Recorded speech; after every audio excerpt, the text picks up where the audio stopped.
As I look back on the parade of people and ideas and attainments that have been marked here in this room, I am aware of how often there have been occasions heralding strides in conservation.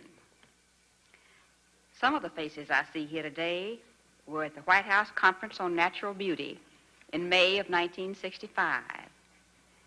So many events since then come to mind, from signing acts for the Land and Water Conservation Fund and the Highway Beautification Act, to launching the many new seashores and national parks like the Redwoods.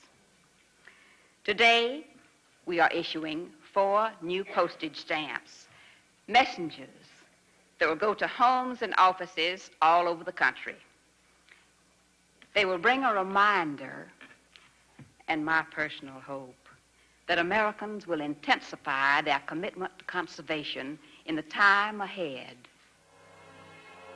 I believe we have just witnessed one of the most creative and one of the most productive eras in the history of the entire American Congress. Collectively, they have written a record that I think has never been matched in all of our 188 years, and I'm proud of it. On Monday, January the 6th, President and Mrs. Johnson journeyed to the Longworth office building on Capitol Hill for a reception given in their honor by the House leadership.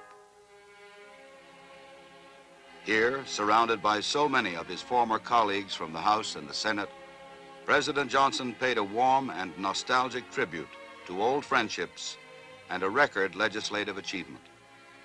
They didn't make the confirmation I wanted. They didn't ratify a treaty when I wanted to. But they did their job, and they did it as they saw it, and they did it well. And they did it better and this government than any other government in all the world, in my judgment. This Congress was my home for so long, and I love it so deeply. And I know how it does rise to the demands of our time, and I hope and pray it will continue to.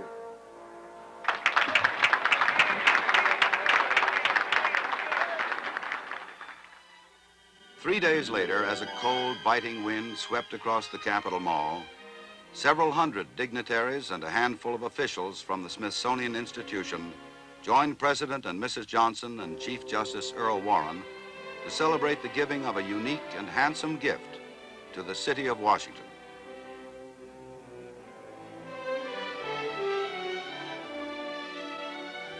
On the dais was financier and art collector Joseph Hirshhorn.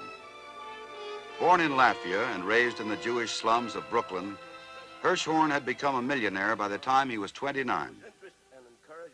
Now, 40 years later, he was witnessing the realization of his most persistent dream, the groundbreaking for the vast new Hirshhorn Museum that would house the $50 million art collection that he had given to the United States.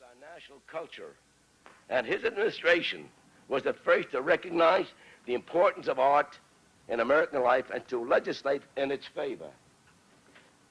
It is an honor for me to give my art collection to the people of the United States.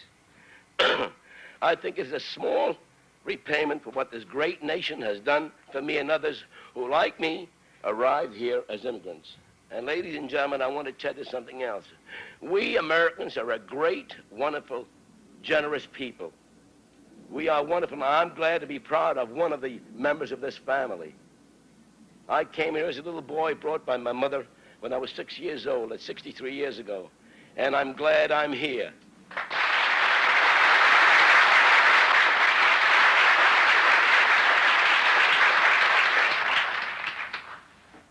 Today and tomorrow are memorable days for this capital and for this country. Tomorrow, we will greet here in Washington 3 voyagers who can describe for us sights that have never been seen before by human eyes. Today, we celebrate the enriching power of art and the spirit of creation. We honor a most remarkable man and a most magnificent gift. Each of the events that we commemorate in these 2 days, the flight of Apollo 8 and the birth of the Hirshhorn Museum, tells us something about this country and its people. We are in love with science, with progress, with change, with adventure, with technology. Our reach into space expresses that enthusiasm and that determination. We are restless, questing, deeply moved by art and symbols that are concerned with inner things.